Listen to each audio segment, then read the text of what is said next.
बिस्मिल्लाहिर्रहमानिर्रहीम। नाज़रीन, प्रोग्राम आवाम जो आवाज़ में मां आवां जो मेज़बान सरदार अली लाखो। नाज़रीन, अॼु प्रोग्राम में असां ॻाल्हि कंदासीं सिंध में वधंदड़ बदअमनी ऐं क़बीलाई तकरारनि जे हवाले सां। नाज़रीन, जेकॾहिं ॻाल्हि कयूं बदअमनी जी त तव्हां ॾिठो त 3 ॾींहं अॻु जेको आहे सो ओबावड़ो में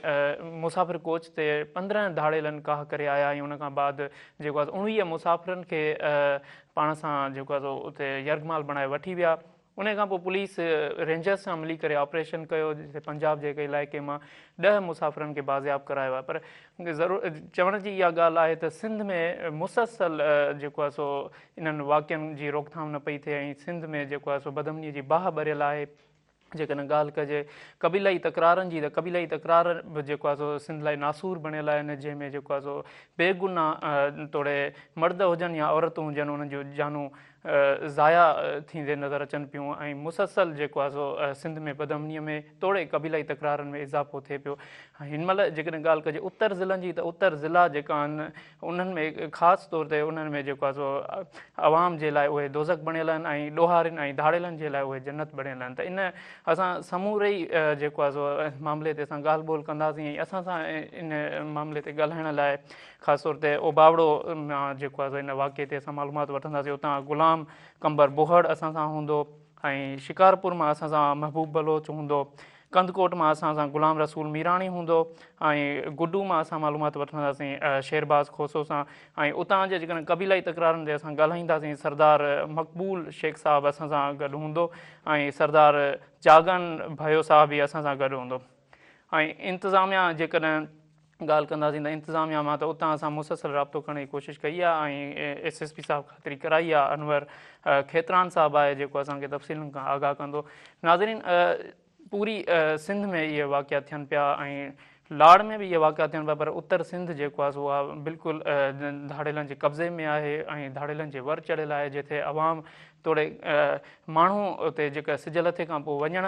खां बि जेका आहिनि सो उहे कासिर आहिनि ऐं उहे इन्हनि रोडनि ते वञण लाइ बि तयारु न हूंदा आहिनि। जीअं ई सिज लहंदो आहे त अहिड़ो उते ख़ौफ़ हिरास जी सूरत हाल ठहियल आहे। पोइ हिते खणी असां ॾिसूं त शिकारपुर में बि हिकिड़ियूं वॾियूं कोशिशूं कयूं हुयूं। शिकारपुर में बि इन मामले ते जेको आहे सो धाड़ेलनि जा हथियार फिटा कराया विया ऐं उते वॾी हिकिड़ी तक़रीब मुनक़िद थी। पूरी सिंध ॾिठी, पूरी सिंध इन मामले ते ख़ुशि थी। उन खां पोइ जेको आहे सो वाखाण बि थी, वरी उते ई शिकारपुर में बि वाक़ियो थियो ऐं अहिड़ो वाक़ियो थियो जेको जंहिं ते पूरी सिंध हैरान हुई, जंहिंमें सिंध पुलिस जा जेको आहे सो बहादुर ऑफिसर बि उन में जेको आहे सो ज़ख़्मी थिया। उहो वरी धाड़ेलनि कर खयो ऐं वरी उन्हनि जेको आहे सो हिकु वॾी वारदात कई, जंहिंखां पोइ उते पुलिस ऑपरेशन थियो। पर ॿुधण में इहो थो अचे त हिते जेको कोच वारे मामले ते असां ॻाल्हायूं त कोच वारे मामले ते बि उतां जा एनी शाहिदनि इहा ॻाल्हि ॿोल कई आहे त उन्हनि इहो ॿुधायो आहे त जेको वाक़ियो थियो, वाक़िए खां पोइ 1 कलाक खां पोइ जेको आहे सो ताख़ीर खां पोइ पुलिस पहुती। हालांकि उतां जी जेकी पुलिस स्टेशन हुई सिर्फ़ु 1 किलोमीटर परते हुई, जंहिंमें उन्हनि धाड़ेलनि खे वझ मिलियो, जेके हिन महिल ताणी 19 मुसाफ़िरनि मां 10 मिली सघिया आहिनि। ऐं जेकॾहिं पुलिस इन में बि तुरत क़दम खणे हा त मुकमल असांजा जेका आहिनि सो उते मुसाफ़िर बाज़ियाब थी पिए सघिया। त इन समूरे मामले में असां ज़रूरु पुलिस ते सवालिया निशान उथारींदासीं, ज़रूरु इन मामलनि ते असां ॻाल्हाईंदासीं, तफ़सीलूं बि वठंदासीं। ऐं जेकॾहिं असां ॻाल्हि कयूं त इहो जेकॾहिं असां ॻाल्हि कयूं इंतिज़ामिया जी, त इंतिज़ामिया सां मुसलसल कॉन्टेक्ट करण जी कोशिशि कई आहे, पर उहे हिन महिल ताणी बि कॉन्टेक्ट में असां सां कोन आया आहिनि। जेकॾहिं असां ॻाल्हि कंदासीं क़बीलाई तकरारनि जे हवाले सां त क़बीलाई तकरार हिन महिल तव्हां ॿुधो हूंदो त मारफाणी तकरार पियो हले, भयात तकरार पियो हले ऐं इन जेको आहे सो सभिनी तकरारनि ते असां गहरी नज़र वठंदासीं, जंहिंजो ठाह बि थियो ऐं ठाह खां पोइ जेको आहे सो वरी हिन महिल उहो मामिलो उभिरे पियो। पर सभ खां पहिरियां असां ओबावड़ो हलंदासीं। असां सां ओबावड़े मां कनेक्ट थियो आहे गुलाम कंबर बोहर, उन खां असां तफ़सीलूं मालूम कंदासीं। गुलाम कंबर, असांखे ॿुधाइजो हिन जेको वाक़ियो पेश आयो कोच वारो, इन जी जेको आहे सो कीअं थियो ऐं कहिड़े तरीक़े सां जेको आहे सो हिन महिल ताणी जेका मुसाफ़िर आहिनि बाज़ियाब न थी सघिया आहिनि पूरा। जी साईं, सरदार भाई पंहिंजो वाक़ियो जेको आहे 3 ॾींहं अॻु जेको आहे पंहिंजो मुरीशाग वारे इलाइक़े में जेको आहे 20 खां वधीक जेके धाड़ेल हुया इंडड़ गैंग जा, जेके मुसाफ़िर कोच खे रोके, जेके मुसाफ़िर कोच खां फुर करे 19 ॼणा अगवा करे वञी रहिया हुया। त हिते जेको आहे घोटकी पुलिस ऐं रहीमयार ज़िले जी पुलिस जेका आहे उहा जेको उन्हनि सां जेको जदीद ड्रोन ज़रिए जेको उन ते हथे ॾोहारियुनि मथां हमिलो करे उन्हनि खे जेको आहे पंहिंजो 11 माण्हू जेके मौक़े ते जेके उन्हनि बाज़ियाब कराया हुया, जंहिंमें हिकिड़ो जेको अमरा हुयो जेको मुसाफ़िर हुयो उनखे दिलि जो दौरो पियो जेको फौत थी हुयो। ऐं उन खां पोइ जेको आहे पुलिस ऐं जेको उन्हनि जो ॾोहारियुनि जो जेको मुलसिस ऑपरेशन ॾोहारियुनि ख़िलाफ़ जारी रहियो, जंहिंमें RPO जेको बहावलपुर, DIG सखर फैसल अब्दुल्ला ऐं DPO जेको रहीमयार ऐं पंहिंजो DPO घोटकी जेको आहे गॾियल जेका कार्रवाई कंदे ॾोहारियुनि ख़िलाफ़ जेको आहे मुख़्तलिफ़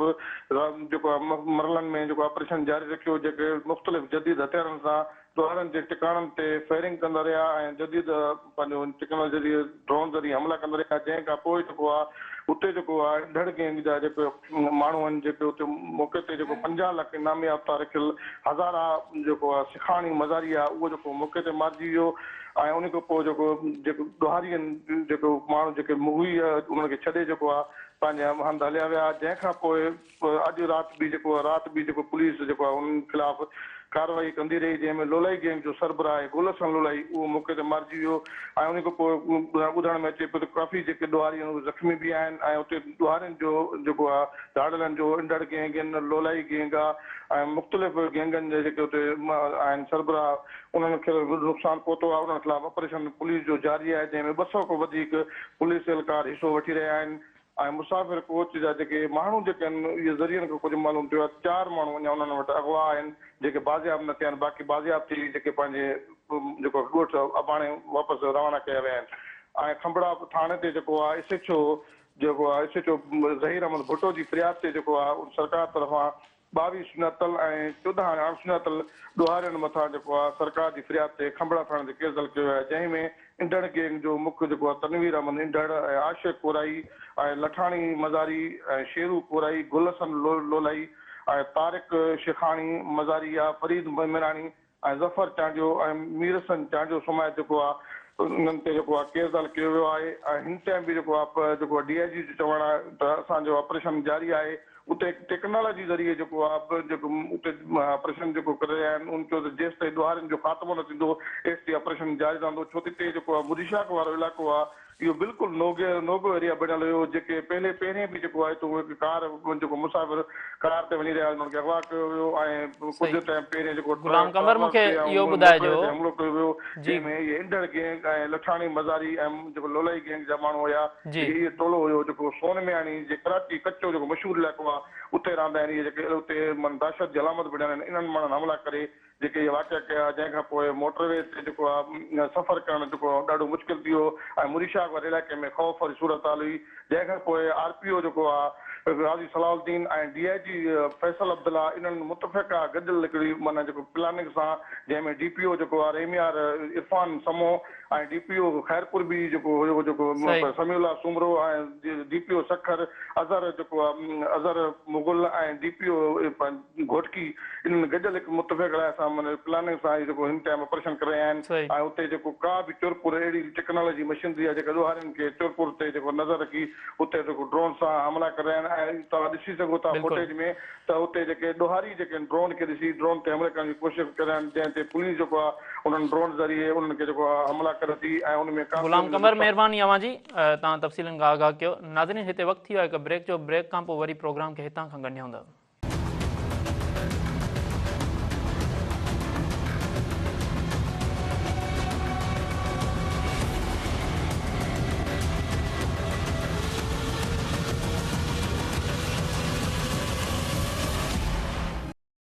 वेलकम बैक नाज़रीन क़बीलाई तकरारनि जे हवाले सां थोरी ॻाल्हि ॿोल कंदासीं ऐं असां सां गॾु लाइन ते मौजूदु आहे सरदार मक़बूल शेख साहब। सरदार साहब मूंखे इहो ॿुधाइजो त जेको क़बीलाई तकरार आहिनि उहे ॾींहों ॾींहुं वधंदा था वञनि ऐं क़बीलाई तकरार सिंध लाइ बि नासूर बणियल आहिनि, इन्हनि खे जेको आहे सो घटिताई लाइ अवां कहिड़ा उपाउ वरिता आहिनि? क़बीलाई तकरार त शिकारपुर में हाणे जा न आहिनि, इहे त काफ़ी सालनि खां वठी क़बीलाई तकरार हलनि था। जो शिकारपुर हिकिड़ो बॉर्डरिंग इलाइक़ो आहे पंहिंजो बलोचिस्तान सां गॾु आहे, उन करे पंहिंजो हुते इहे तकरार हलंदा रहंदा आहिनि। काफ़ी तकरार मसइला हल बि थिया आहिनि, काई मसइला हल बि थियनि था, वरी झगड़ा थियनि था, त वरी असल में प्रॉब्लम हिन में इहो आहे जेको मां फील कयो आहे हिन में थी सघे थो ॿियनि सरदारनि फील कयो हुजे अगरि कंहिं माण्हू जे कंहिं कबीले में 20 खून थियनि था या 25 खून थियनि था ॿिए कबीले जा 20 खून थियनि था त उहे 20 खूननि में पारजी वञनि था ऐं 5 खून बची वञनि था त उन्हनि 5 खूननि जो खून बि आहे उन्हनि खे भरे ॾिए थो त हाणे जिन जो माण्हू मोह उन्हनि खे त पूरो हक़ु न मिलंदो न जॾहिं 20 खून 20 खूननि में भरिजी विया उहो बाक़ी 5 खूननि जा पैसा उन्हनि खे मिलिया त उहो कीअं उहो पूरो थिए त पोइ इहो ई सबबु आहे त जिन खे पैसा नथा मिलनि जिन मालिकनि खे उहे वरी पंहिंजो रिएक्ट कनि था त वरी नओं को खून थिए थो त वरी नओं जोश बि थिए थो हिकिड़ी ॻाल्हि इहा बि थी सघे थी ऐं बाक़ी आहे बॉर्डरिंग इलाइक़ो आहे जहिड़ा त कबीले तकरार ते हलनि था उहे त ऐं काफ़ी कंट्रोल बि थियो आहे कुझु फ़ैसिला थिया बि आहिनि हाणे जेको नओं SP आयो आहे DIG आयो आहे हिननि कोशिशि करे तव्हां फ़ैसिला बि कया आहिनि उन होम मिनिस्टर साहिबु आयो उन बि ओपन स्पीच में चयो त भई जेके तकरार आहिनि इहे ख़तमु थियणु घुरिजनि कबीलाई तकरार जेके आहिनि जी सरदार साहब बहितरी आई आहे अञा आहिनि सही इहे प्रॉब्लम्स ठीकु सरदार साहब मूंखे इहो ॿुधाइजो त जेको भया मारफाणी तकरार हुयो भयनि जा जेको 8 क़त्ल थिया ऐं 7 जेको मारफाणी जा थिया उहो फ़ैसिलो बि थियो उन में सभु वेठा ऐं उन खां ॻाल्हियूं बि थियूं पर हाणे चोबुल ई हली रहिया आहिनि त वरी इहो तकरार उथी रहियो आहे तव्हां वटि कहिड़ी हिकमत अमली आहे जंहिंसां जेको आहे तकरारनि खे जड़ खां ख़तमु कयो वञे ऐं जेको उतां जा माण्हू आहिनि उन्हनि खे बिरादरनि खे खीर खंड कयो वञे इहो तकरार जो भया ऐं हुननि जो जेको तकरार हो फ़ैसिलो थी वियो आहे ख़तमु थी वियो आहे हुन में कुझु शर्त शुरू था उहे शायदि जा माफ़ाइण पूरा न कया आहिनि बाक़ी भया साहिब त पंहिंजे फ़ैसिले ते बीठा आहिनि उहो त उन्हनि खे फ़ैसिले को इनकार ई कोन्हे पहिरियों बि उन्हनि फ़ैसिले लाइ हा कई हाणे उन ते बीठा आहिनि बाक़ी हाणे उहो शर्त शुरू त उहो फ़ैसिलो ज़ुल्फ़कार ख़ान कबारे कयो हुन में मां न हुउमि हुन में कहिड़ा शर्त शयूं रखियूं त उहे उनजो पूरी न थियूं आहिनि बाक़ी फ़ैसिलो त थियल आहे उहो फ़ैसिलो त हुन में हाणे का रुकावट त कोन्हे उहा सही मूंखे इहो ॿुधाइजो त जेको आहे सो अक्सर माण्हू इहे चई रहिया आहिनि त इन्हनि तकरारनि ऐं इन्हनि क़बीलाई जहिड़नि जे पोयां जेको आहे सो किथे न किथे सरदारनि जी बि हथु आहे ऐं उहे बि किथे न किथे जेको आहे सो इन में मुलविस आहिनि इन ते तव्हां छा चवंदो त सरदार कॾहिं बि जहिड़नि में मुलविस न हूंदा आहिनि ऐं क़ौम में आहे हिकिड़ी बिरादरी आहे वॾी बिरादरी उन में के ॾिवारी बि हूंदा आहिनि के शरीफ़ माण्हू बि हूंदा आहिनि त सरदार त कोशिशि कंदा आहिनि पूरो विच में वेही करे हिन जो ठाह कराइनि इहो फ़ैसिलो कराइनि पोइ के माण्हू सरदारनि खे मञींदा आहिनि के सरदारनि खे कोन मञनि था अॼुकल्ह हालात आहे पाण ख़बर आहे न ज़रूरी न आहे त हर माण्हू सरदार जे चवण ते हुजे या सरदार जे चवण ते थी हुजे उन करे शयूं जेके आहिनि सभु जेके सरदार जे चवण में ईंदा आहिनि वेही करे फ़ैसिला करे जान छॾाईंदा आहिनि ऐं जेके सरदार चवण न हूंदा आहिनि उहे पिया वठंदा आहिनि या फ़ैसिला कोई करण लाइ तयारु न हूंदो आहे त उन ज़बान ते केरु खणे को सरदार फ़ैसिलो कंदो आहे त उहो उन ज़ामिन हूंदो आहे उन फ़ैसिले जो सही सरदार विच में सरदार चवण राज न वठंदो त पोइ सरदार मजबूर हूंदा न सरदार छॾे ॾींदा पंहिंजो पाण ॼाणो वञे जी मक़बूल साहब मूंखे इहो ॿुधाइजो त कुझु ॾींहं पहिरियां तव्हां ॾिठो त शिकारपुर में हिकु वॾो पुलिस मुक़ाबिलो थियो उन में शेख बिरादरीअ जा जेको आहे सो तमामु माण्हू हुया ऐं उन में 7 खां 8 जेको आहे सो उन में माण्हू मारिया विया पर उन में काफ़ी एहतजाज बि थियो त इहे जेका आहिनि सो मुक़ाबिलो उन में कुझु माण्हू जेका आहिनि सो बेॾोही ऐं बेगुनाह मारिया विया आहिनि इन मुक़ाबले खे तव्हां कीअं था ॾिसो ऐं तव्हां छा चवंदो 7-8 माण्हू त कोन आहे पहिरियों क्लेम कया त 9 माण्हू आहे पर हुन में 2 शायदि ज़ख़्मी आहे उन्हनि खे शायदि शिफ्ट कयो अथव हॉस्पिटल में बाक़ी 5-6 माण्हू आहिनि बाक़ी हाणे जेको बि इनकाउंटर थींदो आहे न उहो कंट्रोवर्शियल थींदो आहे पुलिस चवंदी आहे त हक़ ते आहियूं माण्हू चवंदा आहिनि त असां हक़ ते आहियूं इहो कंट्रोवर्सी त हर शइ में थींदी रहंदी आहे पर हे जेको मामिलो थियो इहो ऑल आउट सडन थियो इन जी असांखे अञा जॾहिं सही माना में का इंक्वायरी थिए त ख़बर पए त छा आहे छा न आहे बाक़ी इहो मसइलो जेको आहे ॿई सिरियूं राज़ी करे न हूंदियूं न जंहिंजा माण्हू मारबा हुजनि असां नाक थियो आहे पुलिस चवंदी असां हक़ कयो आहे ऐं ख़बर वधीक त जॾहिं इन जी का जुडिशियल इंक्वायरी थिए या कोई गवर्नमेंट का इंक्वायरी इनिशिएट करे त ख़बर पए त इन में असुलु मसइलो किथे आहे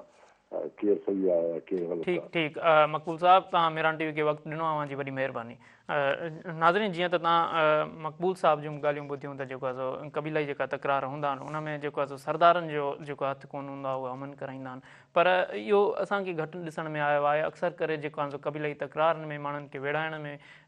बोतारनि जो हथु ज़रूरु निकिरंदो आहे सरदारनि जो हथु ज़रूरु निकिरंदो आहे पर जीअं त जेको आहे सो कई सरदार आहिनि जेको आहे सो पॉज़िटिव वे में कमु करनि था त कई सरदार आहिनि जेका सिंध में जेको आहे सो वाक़ई बि हिन जेको आहे सो क़बीलाई तकरार में मुलविज़ पाया वञनि था त नाज़रीन इन में तव्हांखे मां ॿुधाईंदो हलां त जेकॾहिं शिकारपुर जी असां ॻाल्हि कजे अमन अमान जी त शिकारपुर में अमन अमान जेको आहे सो हिन महिल ताईं बि जेको आहे सो 100% क़ाइमु थी न सघियो आहे वेझर तव्हां ॾिठो त एॾो वॾो वाक़ियो थियो उन खां पोइ शेख बिरादरीअ जा जेको आहे सो काफ़ी माण्हू उन में मुलविज़ पाया विया ऐं उन्हनि ते उन्हनि जे मथां ऑपरेशन थियो त हिन वक़्तु बि जेको आहे इन ई मामले ते असां ॻाल्हाईंदासीं असां सां टेलीफोन लाइन ते कनेक्ट थियो आहे सरदार जागन भयो साहिबु मूंखे इहो ॿुधाइजो त जेका क़बीलाई तकरार आहिनि उन्हनि में जेको आहे सो मुसलसल वाद अची रही आहे उन्हनि में ख़ात्मो कीअं ईंदो उन्हनि जो बिस्मिल्लाह रहमान रहीम साईं वॾी महिरबानी तव्हां मूंखे प्रोग्राम ते वरितो साईं कोशिशूं त जारी आहिनि त इहे क़बाइली जेके आहिनि तकरार ख़तमु थियनि असल में इहो हाणे खां न आहिनि नथा हलनि इहो असां ॼाया बि न आहियूं त पुराणा हिकिड़ा मसइला हलनि था जेके नंढी ॻाल्हियुनि खां शुरू थिया वरी हुन में एडिशन थींदियूं वयूं को ॿिया खून थींदा विया या को ॿियूं मसइला थींदा विया त उहा ॻाल्हि वधंदी वई बाक़ी अलहमदुल्ला पोएं साल खां वठी असां हिन कोशिश में हुयासीं त जेके बि शिकारपुर में जीअं मारफानी कमरानी तकरार हुयो मारफानी भयो तकरार हुयो त उन्हनि जे असां वाइंड अप ते वियासीं ऐं अलहमदुल्ला उहे फ़ैसिला बि करायासीं बाक़ी कोशिशूं जारी आहिनि ऐं हुन में पुलिस जो बि वॾो किरदारु आहे जेका असांजी लॉ एनफोर्समेंट इदारा आहिनि उन्हनि जो बि वॾो किरदारु आहे उन्हनि छा चइबो आहे असांखे उहो कयो त बाबा तव्हां अगरि पंहिंजे इलाइक़े जा वॾा आहियो त तव्हां पंहिंजो किरदारु अदा कयो ऐं मामिलो बहितर थी वियो सही मूंखे इहो ॿुधाइजो त उते हिन महिल घणनि जेको आहे बिरादरियुनि में तकरार हली रहियो आहे ऐं जेको आहे सो केतिरियूं उतां जूं बिरादरियूं हिन महिल जेको आहे तकरार जे वर में आहिनि ऐं केतिरनि बिरादरियुनि जा अव्हां जेको आहे सो सुलह कराए चुका आहियो साईं हाणे लिखत त न आहे पर रफ़ अगरि अंदाज़ो हिकिड़ो हुजे त अलहमदुल्ला को 5 या 8 तकरार ख़तमु वॾा जेके तकरार हुआ ख़तमु थी विया आहिनि ऐं हाणे उहे धुरियूं पाण में खीर खंडनि हिक ॿिए सां सही तरीक़े सां हलनि थियूं लाज़मी ॻाल्हि आहे जेका उन्हनि जा सेटलमेंट थी उहा अदा करण खां पोइ उहे खीर खंड थिया आहिनि बाक़ी अॼुकल्ह जेको असां वटि तमामु बर्निंग इशू हले थो या हिकिड़ो बर्निंग तकरार आहे जेको तमामु पुराणो ई टाइम खां हले थो 50 साल 30 या 40 या 50 साल हुनखे थियो हूंदो उहा मर्ज जो ई तकरार ऐं हिन में असां ॾाढो लॻा पिया आहियूं कोशिशूं आहिनि त इहो मसइलो हल थिए पर हिकिड़ी धुर अगरि राज़ी आहे त वरी ॿी धुर जो को इशू थी थो वञे या को चङो मुड़ुसु अवेलेबल न आहे त हिन में हिकु ॿ तारीख़ निकितियूं बि आहिनि ऐं हाली वॾी जेका असांजे लाइ उहा आहे चैलेंज आहे त इन तकरार खे ख़तमु कराइणो छो त हिकिड़ो पूरो इहो बेल्ट आहे शिकारपुर जो लखी ऐं खानपुर जो जेको एरिया आहे उन में इहो मसइलो एक्टिव आहे हाली सही मूंखे इहो ॿुधाइजो जागण साहिबु त काफ़ी माण्हू जेको आहे सो उन्हनि जी इहा राय आहे उन्हनि जो इहो चवणु आहे त इहे जेका पूरी सिंध में न सिर्फ़ु तव्हां पर जेका क़बीलाई तकरार थियनि था या क़बीलाई जहिड़ा थियनि था उन्हनि में किथे न किथे सरदारनि जो बि हथु आहे हिन ते तव्हां छा चवंदा साईं ज़ाहिरी ॻाल्हि आहे 5 आङुरियूं बराबरि न हूंदियूं आहिनि पोइ मतां के ज़ोरी हुन में फासी पिया हुजनि मतां के पंहिंजे बेनिफिट जे लाइ हुन में आया हुजनि पर मोस्टली फाथल ई आहिनि माण्हू छो त हाणे हिकिड़ी क़ौम आहे हिकिड़ो कबीलो आहे तव्हांजो तव्हां सां मुंसलिक आहे तव्हां हुन सां पंहिंजे कबीले सां ई तव्हां निभाइणो आहे तव्हांखे तव्हां हुनखां बेज़ारी त नथा रही सघो त ज़ाहिरी ॻाल्हि आहे इहे मसइला बि आहिनि पर हाणे ॾिसो तालीम जी ॾाढी कमी आहे माण्हुनि में ऐं उनजे करे जेको आहे सो नंढी ॻाल्हि खां माना इशूज़ घणा वधी था वञनि मिसाल पैसनि जी ॾेवट खां बि माण्हू हिक ॿिए खे क़तल था करनि या हिक ॿिए खे नुक़सान था पुॼाइनि त हुन हाणे पैसनि जो मामिलो हूंदो आहे अॼु न सुभाणे पैसा माण्हू खे मिली वेंदा आहिनि पर उन ते अगरि माण्हू मारे विझूं त पोइ उहे नंढी ॻाल्हि खां वरी जंहिंजो माण्हू मोह वरी उहो बदिलो वठंदी वरी इहो ॻाल्हि डिघी थी वेंदी आहे त अगरि नॉलेज हुजे या अगरि थोरी सही। शौक़ सही सरदार साहब शुरू ई न पोइ थियनि। जी जी सरदार साहब इन शऊर लाइ इन नॉलेज लाइ या इन एजुकेशन लाइ तव्हां कहिड़ा उते उपाउ वरिता आहिनि ऐं तव्हां उते छा स्कूल काफ़ी उते बंद आहिनि छा उन्हनि खे तव्हां खोलायो आहे या के तव्हां अहिड़ा शऊर आणण लाइ तालीम आणण लाइ उपाउ वरिता? अल्हम्दुलिल्लाह चेयरमैन पाकिस्तान पीपुल्स पार्टी बरावरपुर रज़ाई साहब जी महिरबानी सां मां तक़रीबन पंहिंजे जेके मुंहिंजी आहे सर्कल जागम सर्कल उन में तक़रीबन 5 स्कूल सां फंक्शनल करायासीं। हिकिड़ो आदम खान लाशारी ॻोठ आहे, उन में स्कूल आहे, 4 हुनखे सही आहे उहा बिल्डिंग छा चइबो आहे 2022 जे फ्लड्स में डैमेज थी वई त हुनजो लाइ बि अप्लाई कयो आहे त उहो नई बिल्डिंग ठहे। पीर जलील यूसी में पीर जलील ॻोठ में हिकिड़ो स्कूल हुयो जेको तक़रीबन उते बि 150-200 ॿार आराम सां हूंदा। टीचर्स न हुया हुते, हिकिड़ो टीचर हुयो जेको हुन सभिनि ॿारनि खे डील पियो करे। उहो बि मां अल्हम्दुलिल्लाह अलाह जी महिरबानी सां पाकिस्तान पीपुल्स पार्टी जी महिरबानी सां फंक्शनल करायोसीं। उते हाणे तक़रीबन 3 उस्ताद आहिनि जेके हुननि ॿारनि खे डील करनि था। जी जी ईअं ई काफ़ी ॿिया बि जेके असांजा आहिनि। जागण साहब जेको आहे झेड़ींदड़ दुरूं जीअं महर जतोई तकरार आहे इन खे तव्हां कहिड़ो मैसेज ॾींदो जेकियूं हिन महिल हलनि पियूं झेड़ींदड़ दुरूं? लास्ट क्वेश्चन आहे तव्हां साईं ॾिसो वरी मां थोरो अगरि पोइ खणी वञा ॻाल्हियूं इन तकरार जा फ़ैसिला पहिरियों बि थी चुका आहिनि त हाणे मां दरख़्वास्त कंदुमि जेके असांजा महर आहिनि जतोई भाइर आहिनि त उनखे अहिड़े तरीक़े सां हल करनि ऐं शायदि तंहिंजे करे देरि थी थिए त उनखे अहिड़े तरीक़े सां हल करनि जीअं ॿीहर इहो इशू वरी न थिए ऐं वरी ॿीहर का हिन में अॻिराई न थिए। त ज़ाहिरी ॻाल्हि आहे उन में उन्हनि खे थोरो वक़्तु लॻंदो पर अगरि थिए थो त हिकु महीनो वाइंड अप थिए ऐं ॿीहर जेको स्टार्ट न थिए वरी। सही जागण साहब मेरान टीवी खे टाइम ॾिनो, अव्हांजी वॾी महिरबानी। नाज़रीन हिते वक़्तु इहो आहे हिकु ब्रेक जो, ब्रेक खां पोइ वरी हाज़िर आहियूं।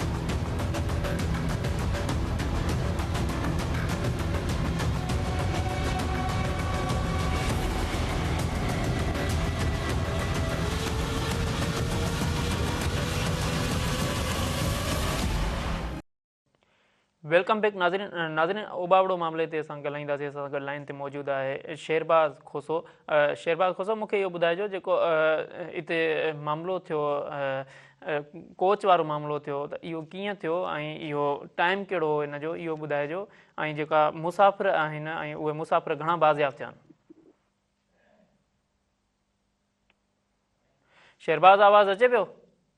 जी जी आवाज़ अचे पियो। मूंखे ॿुधाइजो त जेको वाक़ियो थियो ओबावड़ो उहो कीअं थियो ऐं पुलिस बर वक़्तु छो कोन पहुती ऐं मुसाफ़िर घणा बाज़ियाफ़ थिया आहिनि? जी बिल्कुलु ॾिसो सादकाबाद खां जेको आहे सो मुसाफ़िर कोच कोटिया तरफ़ वञे पई त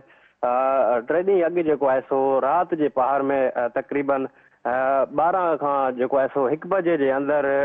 ॾोहारिन जेको आहे सो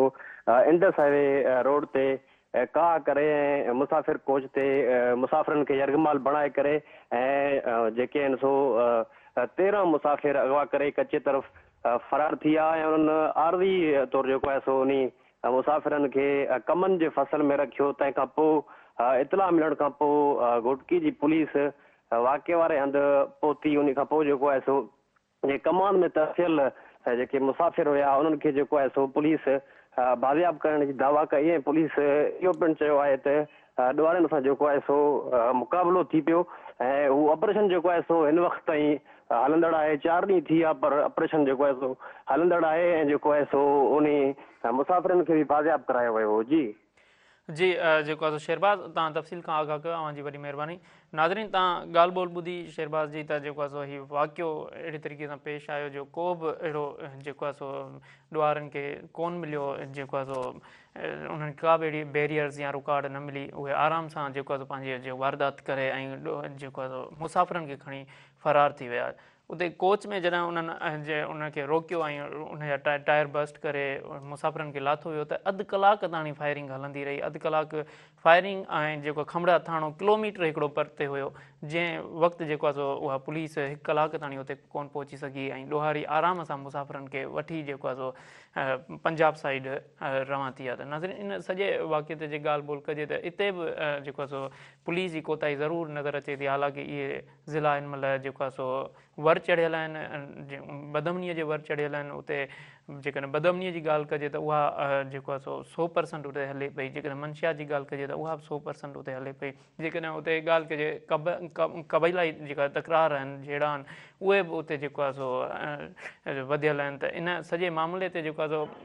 पुलिस जी सीरियसनेस जी ॻाल्हि कजे उहा घटि नज़र पई अचे। असां कंदकोट हलंदासीं। गुलाम रसूल मीराणी असांखे जॉइन कयो आहे। गुलाम रसूल, मूंखे इन जेको आहे सो वाक़े बाबति आगाह कजो ऐं हिते जेको आहे सो हिन महिल माण्हुनि में ख़ौफ़ हिरास हूंदो, वाक़ई इहो एॾो वॾो वाक़ियो थियो आहे, त हिन महिल उते पुलिस कहिड़ा जेको आहे सो तहरीक वरिता आहिनि? हेलो जी गुलाम रसूल, आवाज़ अचे पियो? हेलो गुलाम रसूल, आवाज़ अचे पियो? इहो नाज़रीन कॉल डिस्कनेक्ट थी वई आहे। इन ई जेको आहे मामले ते असां वरी गुलाम रसूल खे कॉल ते खणी वठंदासीं। पर जेकॾहिं असां ॻाल्हि कयूं पिया बदमनीअ जी, ॻाल्हि कयूं पिया कबीलाई तकरारनि जी, ॻाल्हि कयूं पिया जेको आहे सो मंशियात जी, ऐं ॻाल्हि कयूं पिया उते जेको आहे सो इंसाफ़ न मिलण जी माण्हुनि खे, त तव्हां कुझु अरसो पोइते वेंदो त काफ़ी अहिड़ा वाक़िया थिया आहिनि। इन ई पासे इहे वाक़िया थिया आहिनि। तव्हां ॾिठो हूंदो त हिते क़तल थिया, सहाफ़ियुनि जा बि क़तल थिया। जान मोहम्मद महर उन्हनि में अचे थो, नसरुल्ला गॾाणी उन्हनि में अचे थो, अगवा जेको आहे सो थिया, उन में जेको आहे सो प्रिया कुमारी अचे थी ऐं फज़ीला सरकी अचे थी। त इहे जेका सभु वाक़िया थिया, इन्हनि जो हिन महिल ताईं तदारक कोन थियो आहे। त इन्हनि जो तदारक केरु कंदो, इहो बि हिकु वॾो सुवालु आहे। त पोयां जेका इल्तवा में उछलाया विया आहिनि मामला, उहे बि हिकु हाई प्रोफाइल मामला आहिनि ऐं वॾा मामला आहिनि, जिन जो अञा ताईं हल न निकितो आहे। ऐं हिन महिल बि जेको आहे सो वधि खां वधि जेको आहे सो शिकारपुर ऐं कंदकोट ऐं सॼो कचो जेको आहे सो उहो वर चढ़ियल आहे इन्हनि जे धाड़ेलनि जे। त हिन महिल असां इन ई सॼे मामले ते ॻाल्हाईंदासीं। शिकारपुर हलंदासीं। शिकारपुर खां असांखे महबूब बलोच जॉइन कयो आहे। महबूब बलोच, मूंखे जेको आहे सो इन तफ़सील खां आगाह कजो त विच में जेको मामिलो थियो, एतिरो वॾो मामिलो थियो, पुलिस एक्शन खयो ऐं बर वक़्तु जेको आहे सो उते ॾोहारियुनि खे मारियो वियो, ऐं उन खां पोइ बि ॿुधण में अचे पियो त शिकारपुर में बदमनी रुकी न आहे ऐं मुसलसल वाक़ियनि ॾींहं बि ॾींहं उते वाक़िया थियनि पिया। उहे कहिड़ा वाक़िया थिया आहिनि, कीअं थिया आहिनि? जी सरदार अली, ही जेको कुझु ॾींहं अॻु में पुलिस जे तरफ़ां जेको वापारीअ खां फुरबाद ऑपरेशन कयो हो, जंहिंमें जेके आहिनि 6 जेके मुबैना ॾोहारी हुया मारिजी विया, ऐं उन खां पोइ शिकारपुर जी कुझु ॾींहं त जेका सूरत हाल हुई उहा बिल्कुलु नॉर्मल हुई, ऐं जेके हल्कियूं फुल्कियूं स्ट्रीट क्राइम टाइप जेके वारदातूं हुयूं उहे त रोज़ जो मामूल बणियल आहिनि। लेकिन वॾी का वारदात जेका उहा तक़रीबन 5-6 ॾींहं कोन थी, जंहिंखां पोइ ॻड़ियासीन वारे इलाइक़े में हिकिड़ी जेका आहे वॾी वारदात रिपोर्ट थी, जंहिंमें जेका कोच हुई जेका कराचीअ वञी रही हुई, ॻड़ियासीन लॻ जेका मुसाफ़िर कोच हुई, उनखे हाईजेक करे उन जे जेके बि मुसाफ़िर हुया उन्हनि खां लखें रुपया रोक रक़म, मोबाइल फ़ोनियूं ऐं जेके औरतूं हुयूं उन्हनि खां सोना ज़ेवर बि जेके आहिनि खसियादा। ऐं इन हवाले सां SSP शिकारपुर सां सवेरे मुंहिंजी ॻाल्हि ॿोल थी इन ई मौज़ूअ ते, त हुन ॿुधायो त इहे जेके बि ॾोहारी हुआ उहे ट्रेस थी विया आहिनि ऐं जल्द जेके आहिनि इन्हनि खे जेको आहे कानूनी गिरफ़्त में आंदो वेंदो। ऐं ॿियो जेको आहे स्ट्रीट क्राइम जे हवाले सां मां तव्हांखे ॿुधाईंदो हलां त असां वटि शिकारपुर में जेको स्ट्रीट क्राइम वधण जो जेको रुझान इन करे बि आहे त हिते कबीलाई झेड़ा जेके आहिनि उहे काफ़ी बिरादरनि में आहिनि। ऐं जीअं हाणे मां तव्हांखे ॿुधायां त 18 महीननि दौरान जेके महर जतोई जेको तकरार आहे, जेको पनेआकिल साइड बि हलंदड़ आहे सखर ऐं शिकारपुर में, त उन में शिकारपुर ज़िलो तमामु घणो मुतासिर आहे, जंहिंमें तव्हांखे मां ॿुधायां त 18 महीननि दौरान 47 जेके आहिनि महर जतोई तकरार तां माण्हू जेके आहिनि मारिजी विया आहिनि, जिन में 24 माण्हू पनेआकिल जा, जॾहिं त 23 शिकारपुर जा आहिनि। ऐं हिते शहर में पिणु अहिड़े क़िस्म जूं 2-3 वारदातूं थियूं आहिनि त इन तकरार सबबु शहर में बि जेके आहिनि हथियारबंद आया ऐं जेको आहे हिकिड़ो महर नौजवान जेको आहे टारगेट कयो वियो ऐं कुझु ॾींहं अॻु में ॿ जेके आहिनि जतोई जेके आहिनि टारगेट कया विया इन ई महर जतोई तकरार तां उहे मेन शहर में थिया आहिनि ऐं इन करे स्ट्रीट क्राइम जेको आहे उहो घटिजण जो नालो ई नथो वठे। जॾहिं त मां इहो बि तव्हांखे ॿुधायां त ॿियो जेको क्राइम हुयो अगस्त 2024 में जॾहिं SSP शाहज़ेब चाचड़ शिकारपुर जी चार्ज वरिती हुई त उन महिल जेके मुग़वी हुया 22 मुग़वी मुख़्तलिफ़ जेके धाड़ेलनि जे चंबे में हुया ऐं उहे बाज़ाब कराया ऐं 7 महीननि ताईं हिन वक़्तु जेके 7 महीना गुज़री चुका आहिनि इन्हनि दौरान अगवा बराए तावान जो कोई बि जेको आहे वाक़ियो पेश न आयो आहे। बाक़ी स्ट्रीट क्राइम जेको आहे उहो हलंदड़ आहे ऐं हीउ जेको पुलिस ऑपरेशन थियो उन खां पोइ जेको आहे कुझु ॾींहं त बिल्कुलु साथ हुई लेकिन हाणे कुझु जेके आहिनि मोटरसाइकिल फुर या इहे जेके वारदातूं थियनि थियूं बाक़ी हिन वक़्त ताईं इहा जेका वारदात मां ॿुधाई मुसाफ़िर कोच वारी इन खां वधीक का ॿी वॾी जेका वारदात साम्हूं न आई आहे। सही जेको महबूब बलोच अवां जी वॾी महिरबानी जेको तव्हां तफ़सीलुनि खां आगाह कयो। नाज़रीन हिते वक़्तु पंहिंजी पुॼाणीअ ते पहुतो आहे। वेंदे वेंदे असां इहो ई चवंदासीं त जेके सिंध में वधंदड़ बदअमनी आहे सिंध में जेका धाड़ा फुरूं लॻनि थियूं ऐं उन खां पोइ जेकॾहिं असां ॻाल्हि कयूं क़बीलाई तकरारनि खां त उन में जेका मुलविस किरदार आहिनि चाहे तो सरदार हुजनि चाहे उतां जी